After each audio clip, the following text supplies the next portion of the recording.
ज्या महिलांचे वडील किंवा पती हयात नाहीत, अशा भगिनींनी ई-के.वाय.सी करताना नेमका कोणाचा आधार क्रमांक टाकावा, असा प्रश्न वारंवार विचारला जात आहे. अविवाहित अर्जदार ज्या आता विवाहित झाल्या आहेत, तसेच ज्या महिलांचे वडील किंवा पती यांचे निधन झाले आहे, त्यांना ही समस्या प्रामुख्याने येत आहे.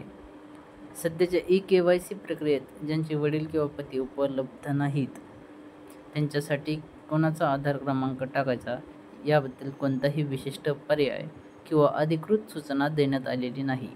हा केवळ एका लाभार्थीचा नाही, तर अनेक महिला लाभार्थ्यांचा प्रश्न आहे.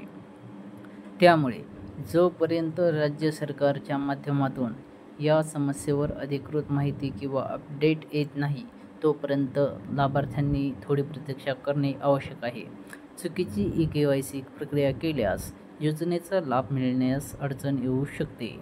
या समस्येवर तोडगा काढण्यासाठी लाभार्थ्यांनी नजीकच्या अंगणवाडी केंद्रात तसेच तहसील कार्यालय किंवा पंचायत समिती कार्यालयात जाऊन याबद्दल विचारणा करावी. संबंधित कार्यालय तुमची दखल घेऊन ई-के.वाय.सी प्रक्रिया यशस्वीरित्या पूर्ण करण्यासाठी योग्य मार्गदर्शन करतील. ई-के.वाय.सी अचूक आणि व्यवस्थित पूर्ण करा, जेणेकरून तुम्हाला योजनेचा लाभ निश्चितपणे मिळेल.